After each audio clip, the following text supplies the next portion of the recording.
Bismillahirrahmanirrahim. Welcome to Statistics Online class.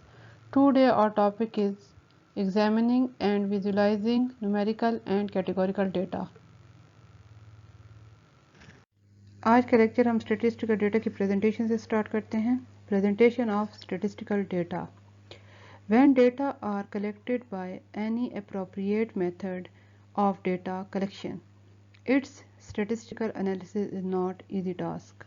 Statistical analysis के लिए numerical data collect किया जाता है, जिसके लिए हम कोई भी कलेक्शन का मुनासिब मेथड यूज़ कर सकते हैं, मगर जो न्यूमेरिकल डेटा हम कलेक्ट करते हैं वो रॉ फॉर्म में होता है. जैसे कि आप यहाँ पर एक एग्जांपल से इसको समझें. रॉ डेटा हमने यहाँ दिया हुआ है, एजेस 20, 10, 40 एंड सो ऑन. अगर आप देखें लास्ट नंबर है 61. तो यहाँ पर इसको अगर आप रॉ डेटा को देखें तो यहाँ पर इसकी कोई शेप नहीं है, ये रॉ फॉर्म में है.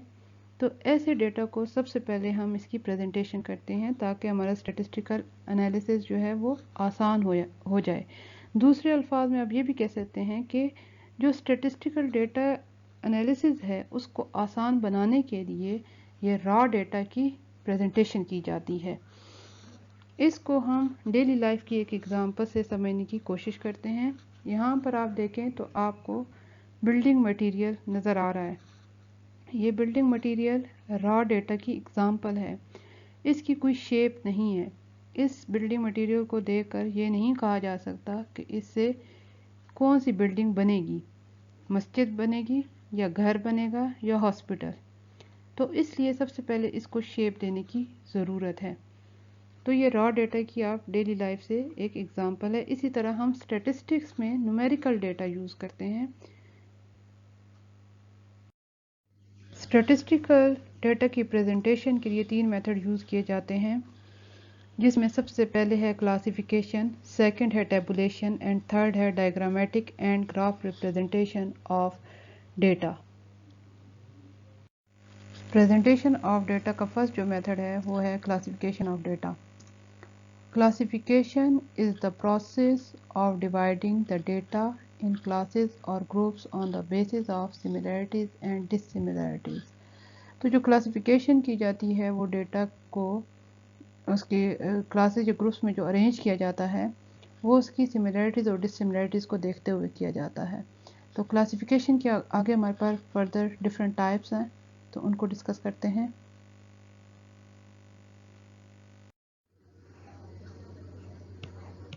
Types of classification.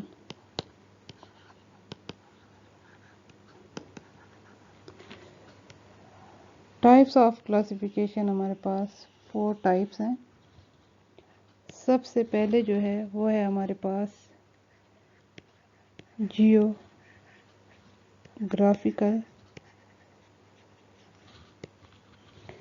Second type है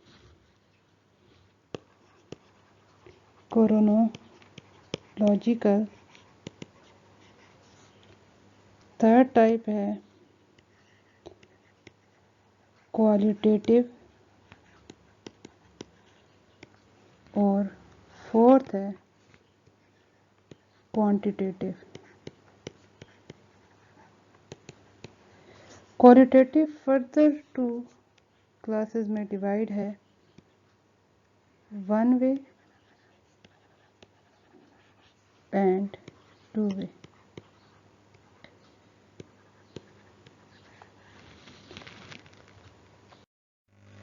Types of classification.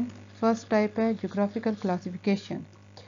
In this type, the data are classified on the basis of place, area और region.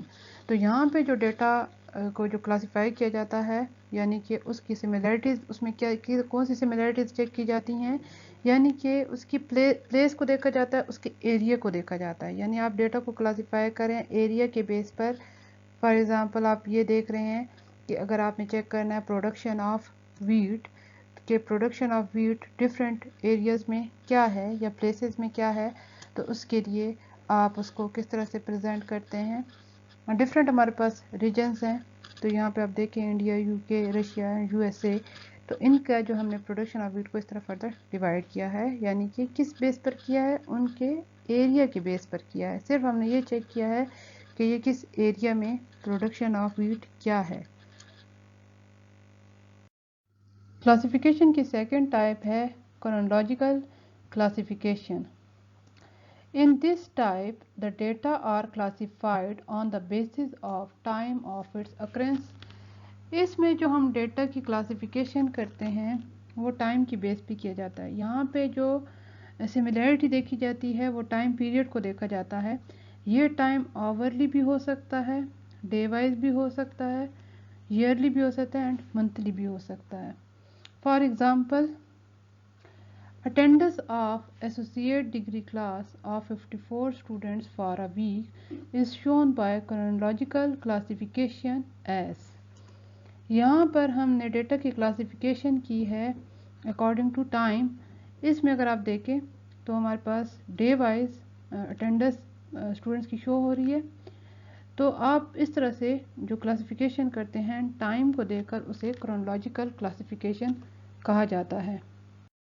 क्लासिफिकेशन की थर्ड टाइप है qualitative classification. In this type the data are classified on the basis of some attributes such as education, employment, religion etcetera. इसमें हम attributes की classification करते हैं, यानी जो डेटा होता है वो आपके पास एट्रीब्यूट्स की फॉर्म में होता है और एट्रीब्यूट्स आपके पास क्वालिटेटिव वेरिएबल ही होते हैं। फॉर एग्जांपल, हमारे पास एक एजुकेशन एट्रीब्यूट है, इसको हम क्लासिफिकेशन इसकी करते हैं तो हमारे पास क्या आ जाएगा, एजुकेटेड एंड अनएजुकेटेड। फर्दर इसकी 2 क्लासेस बनेंगी। तो हमारे पास जो क्वालिटेटिव क्लासिफिकेशन है इसकी हमारे पास 2 टाइप्स हैं, 1 way classification and 2 way classification. 1 way classification, when data are classified according to one attribute it is called one way classification। जब हमारे पास सिर्फ एक ही एट्रीब्यूट होता है और उसकी हम क्लासिफिकेशन करते हैं उसको वन वे क्लासिफिकेशन बोला जाता है। For example, if attribute is gender then data are classified as. यहाँ पर हम एक ही एट्रीब्यूट ले रहे हैं जेंडर, तो जेंडर को हम जब उसकी क्लासिफिकेशन करेंगे तो हमारे पास आ जाएगा मेल एंड फीमेल। तो यहाँ पर अगर आप देखें तो हमारे पास जो एट्रीब्यूट है वो ओनली 1 है, जेंडर, इसलिए इसको 1 वे क्लासिफिकेशन कहा जाता है। क्वालिटेटिव क्लासिफिकेशन की सेकंड टाइप है 2 way classification. When data are classified according to 2 attributes it is called 2 way classification. जिसमें हम 2 एट्रीब्यूट्स ले लें और उसकी क्लासिफिकेशन करें उसको कहा जाता है 2 way classification. For example, if attributes are gender and education then data are classified as. अब हमने इस एग्जांपल में 2 एट्रीब्यूट्स ले लिए हैं, जेंडर एंड एजुकेशन, तो इसकी हम क्लासिफिकेशन करते हैं। जैसे फॉर एग्जांपल सबसे पहले आ जाएगा जेंडर। जेंडर की क्लासिफिकेशन मेल एंड फीमेल। अब फर्दर इसकी हम क्लासिफिकेशन क्या कर सकते हैं, क्योंकि सेकेंड एट्रीब्यूट हमारे पास है एजुकेशन, तो एजुकेटेड एंड अनएजुकेटेड। इसी तरह से फीमेल को भी हम फर्दर 2 ही के उसमें कैटेगरीज में क्लासिफाई करेंगे, एजुकेटेड एंड अनएजुकेटेड। तो इस तरह से ये जो क्लासिफिकेशन होती है ये बेसिकली 2 एट्रीब्यूट्स को लेकर की जाती है, तो इसको कहा जाता है 2 वे क्लासिफिकेशन। क्लासिफिकेशन की 4 टाइप है क्वांटिटेटिव क्लासिफिकेशन और the data are. In this type data are classified on the basis of magnitude of the numerical values in ascending or descending order. इसमें जो हम डेटा लेते हैं वो हम मैग्नीट्यूड की बेस पर लेते हैं, असेंडिंग और डिसेंडिंग ऑर्डर में न्यूमेरिकल डेटा ही होता है। क्वांटिटेटिव जो क्लासिफिकेशन होती है वो बेसिकली क्वांटिटेटिव वेरिएबल्स की ही क्लासिफिकेशन होती है और वो वैल्यूज़ हमारे पास बहुत ज़्यादा हो सकती हैं। ये नहीं होता कि 2 कैटेगरीज बनाएं या 3, इससे भी ज़्यादा होती हैं। तो इसलिए उनको असेंडिंग या डिसेंडिंग ऑर्डर में अरेंज किया जाता है। For example age, length, weight, marks, income etcetera. अब अगर आप देखें मार्क्स 100 भी हो सकते हैं, 10 भी हो सकते हैं, 5 भी हो सकते हैं एंड सो ऑन। तो उसको अगर आप अरेंज करोगे तो आप असेंडिंग या डिसेंडिंग ऑर्डर में अरेंज करोगे। यहाँ पर 2 good sorting devices used for classification of quantitative data। Quantitative data को अरेंज करने के लिए, क्लासिफिकेशन उसकी करने के लिए हम 2 डिवाइसेस यूज़ करते हैं स्टैटिस्टिक्स में। एक है फ्रीक्वेंसी डिस्ट्रीब्यूशन और सेकंड है स्टीम एंड लीव डिस्प्ले। ये जो होता है हमारे पास statistics of variable is used for statistical analysis for quantitative data. जो स्टैटिस्टिक्स में जो वेरिएबल हम यूज़ करते हैं स्टैटिस्टिक एनालिसिस के लिए, वो बेसिकली क्वांटिटेटिव डेटा ही होता है। Basic principles of quantitative classification. Number 1, the number of classes should neither be too large nor too small. It is suggested that number of classes should be between 5 and 10। यानी कि जो आप quantitative data को जब आप arrange करें classes में, तो क्लासेस बहुत ज़्यादा भी नहीं होनी चाहिए, कम भी नहीं होनी चाहिए, बल्कि 5 और 10 के दरमियान लाई करें। जैसे 5 हो सकती हैं, 6 हो सकती हैं, 10 हो सकती हैं। नंबर 2, द क्लासेस और groups should be mutually exclusive. यानी कि जो भी आप क्लासेस या ग्रुप्स बनाएं वो दोबारा रिपीट ना हो, यानी एक दूसरे से डिफरेंट होने चाहिए। म्यूचुअली एक्सक्लूसिव का मतलब है कि कुछ भी उनमें कॉमन ना हो। एक यहाँ पर म्यूचुअली एक्सक्लूसिव मतलब एक क्लास दूसरे क्लास के साथ उनकी वैल्यूज़ कॉमन ना हो। Number 3, conventional classification procedure should be adopted. यानी जो भी आप क्लासिफिकेशन प्रोसीजर करते हैं वो अडॉप्टेबल होना चाहिए। Number 4, the classes should be all inclusive means that they may include all the given data। जब आप क्लासिफिकेशन करें तो जितना भी आपको डेटा गिवन है वो सारा का सारा आप यूज़ करें, कोई वैल्यू आप इग्नोर ना करें। अब इसको हम एक एग्जांपल की मदद से समझते हैं और उसको सॉल्व भी करेंगे ताकि आपको समझ आ जाए। एग्जांपल है टेस्ट मार्क्स हमें यहाँ पर गिवन है। टेस्ट मार्क्स हमें दिए हुए हैं 23, 28 सो ऑन 3 तक। अब इसकी हम क्लासिफिकेशन करते हैं, हम क्लासेस बनाएंगे। तो यहाँ पर अगर आप देखें तो हमारे पास सबसे जो स्मॉलर वैल्यू है वो है 0 और सबसे लार्जेस्ट वैल्यू है 23। जब भी आप क्लासिफिकेशन करें तो आप डेटा में सबसे स्मॉलेस्ट और सबसे हाईएस्ट वैल्यू को देख लें, उसके बाद आप उसकी क्लासिफिकेशन करें। अब हम यहाँ पे जो क्लासेस स्टार्ट करेंगे वो 0 से लेकर 4 और 5 to 9, 10 to 14, 15 to 19 and 20 to 24।